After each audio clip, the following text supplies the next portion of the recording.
Welcome back to the Roundtable. I'm your host, Steven, and today I'll be talking about the documentary from the pop group Wham. Wham was a duo consisting of the late, great George Michael and Andrew Ridgeley. They were a pop band in the 80s. I was around to see their videos and see them just basically take over the music scene. They were only around for about 3 to 4 years. They have 3 studio albums. They have Fantastic, Make It Big, which was their biggest seller, which had about 9 million units sold, and then there was Music from the Edge of Heaven, which was their final studio release. Then didn't stay long together. It was almost 4 years. There was between 1982 to 1986, but they had 4 number one UK singles, sold roughly 30 million units worldwide. They had every band on the run in that short period of time. I mean, they came out of nowhere and they just took over for a while. It was very quick, and then they just disbanded. So I enjoyed their songs at the time, but I got into George Michael's solo material later on, and then went backwards to listen to Wham. So I'm not going to say I'm a diehard Wham fan. I was more of George Michael's solo, and then went backwards. But out of curiosity, I wanted to see this. There hasn't been much about Wham, and since there's only Andrew Ridgeley alive, basically, to give his side of this epic story of these two guys that came out of nowhere and took every band a run for their money. It was very interesting. I enjoyed it. It misses a few things. There's not enough, I think, of the. I mean, obviously, we wanted to hear more about George Michael's struggles within the band, especially in '86. George Michael was gay, and you just at that time it wasn't as open in the music scene. You could end your career by coming out, so he was struggling with that. That was one of the bigger issues in the band.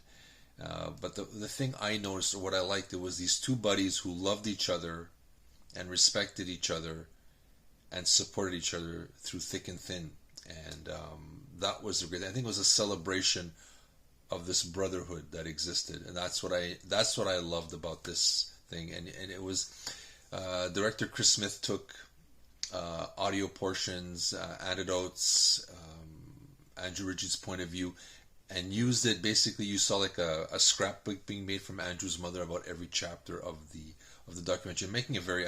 I found it like an intimate portrait of the band, and I thought that was well done, and I thought that made it just a little bit more. I think it tugged on your heartstrings a little bit more on that. That worked on me. I felt really drawn into that. I really enjoyed these two guys.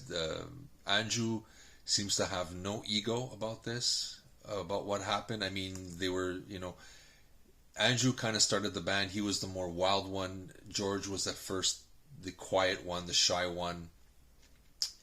And then you kind of see that switching roles. And, there's a point where you see Andrew talks about how him and George spoke, and you see George Michael is the guy that says he had a better grasp at songwriting. He was evolving much faster than Andrew, and had decided they're going to say, if they're going to continue, and if they want to conquer the world or the music scene, George is going to be the primary songwriter. And I think a lot of bands' egos would have clashed, but Andrew said, yeah, let's if you're the guy, if you can do it, let's do it. He supported him, whether he came out or didn't at the time. He supported his George Michael's solo career.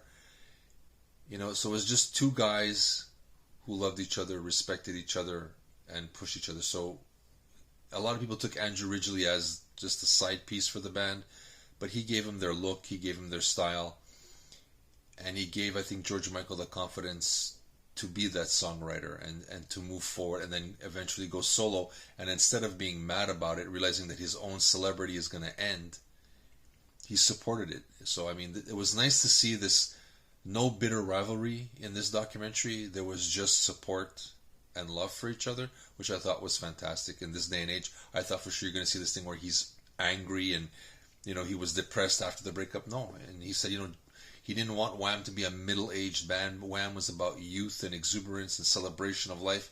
And he goes, we ended it at the right time. And, you could see that there was no animosity. It's just a sheer joy for that period of time for himself and that brief moment of celebrity.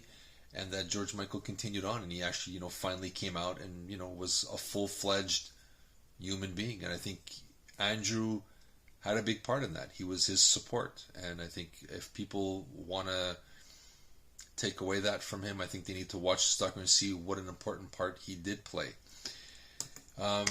Great documentary in that sense. Of course, it's missing. I think it's missing a little bit more of the George Michael, what happened, that struggle. I would like to have seen a little bit more, but I think that, then again, it might take away from that celebration of the two. So I kind of understand it, but I kind of wanted that little delving more into the background of George Michael's struggle, because they kind of mentioned he was going for those number one singles in order to feel better about himself, because he couldn't come out. He wasn't a complete human being yet for himself, and this is where this drive came from. And I think I would like to have seen a little bit more of that. Maybe they would have made another part to it, and that would have been good. And there was never this thing of dissecting what made Wham explode. They did in 3 years what some bands can't do in a 25-year career, and they did it in 3. So I thought they kind of missed something there. And but all in all, it's a great. If you were ever into Wham in the 80s, this is a great little nostalgic trip.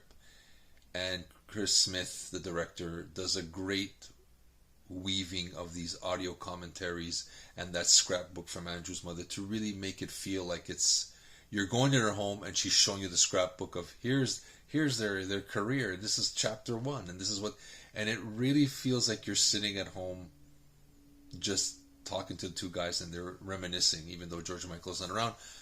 But it seems it has that feel to it, and that's what I love from it. And I love the fact that there is no ego from Andrew Ridgeley, and I thought that was very beautiful. So I recommend this if you like 80s pop, and if you ever were a fan of Wham or George Michael and wanted to see what it was like before he was a solo artist. This is a decent documentary. Like I said, the takeaway is two friends that respect each other throughout that brief moment in history, and they supported each other. There would be no George Michael without Andrew, and there would be no Wham without Andrew and George. So they're intertwined, and it was a beautiful intertwining of these two gentlemen. So I enjoyed that. Then I also of course picked up the CD, which will be the second part of this thing.